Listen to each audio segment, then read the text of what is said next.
Good morning, my friends. I want to address something that tends to pull people off track a lot in recovery and validate why it happens and give you a solution. When we have limbic impairment and we have all these symptoms that your brain is seeing as the big bad monsters, and understandably, they make us very uncomfortable. And also, we live in a society where the model of medicine and healing is generally symptom centric instead of health centric. Those two things have us applying our neuroplastic tools, we usually get pulled into this at some point, to try to treat symptoms. Or we have an attitude that recovery is about symptoms, that progress is about reducing symptoms. And the reality is, in this process, we are truly just rewiring the limbic system and building brain function and nervous system stability. That's what this is all about. That's the hokey pokey here, is about brain function and nervous system stability. And that's part of, I want to explain how this can make an influence on your process. First of all, that's why it's so important to come back to the general principle of believing that everything you're experiencing is stemmed from your limbic system or from your brain. Because otherwise we're going to keep focusing on symptoms and keep getting in a loop of chasing them and trying to fix them, which most of us have been on that road for decades at this point, if not at least years. And it doesn't work.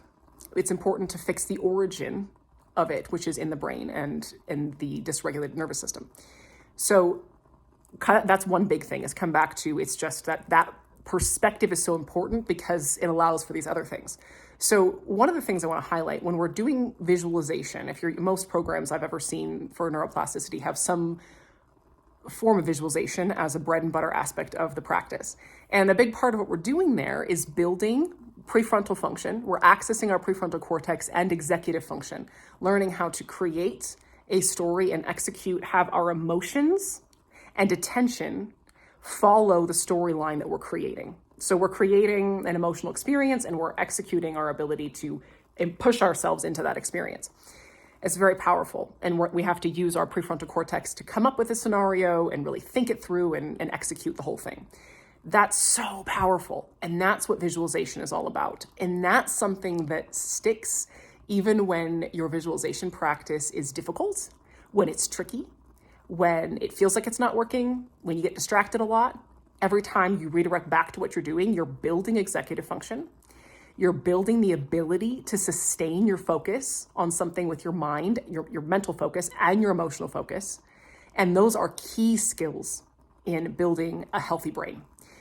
When you are elevating your mood or cultivating calm, you are creating enough dose chemistry to turn that stress switch in the brain off that's been stuck on for such a long time and is such a source of the dysregulation and the symptoms we experience in this state. So that's the purpose of mood elevation, is simply just to help de-escalate all of the false messages of fear, to shrink the amygdala, reduce that overactivation in the amygdala, and help ourselves to feel more safe in the world and return to a more natural brain state, which is calm. That's how brains are designed to work.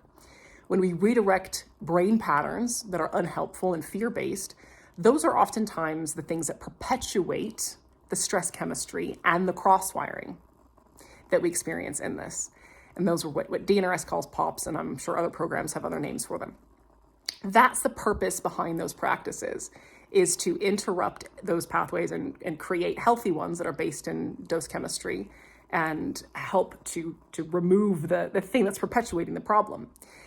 That is the purpose behind some aspects of your practice. And that is the focus, is on the brain function that we're building and moving ourselves into that state of dose, not trying to fix or address symptoms. And seeing it that way can go a long way in helping us to stay motivated and feel that we are making a difference in our own well-being and making progress in our journey of recovery. Hope that helps, guys.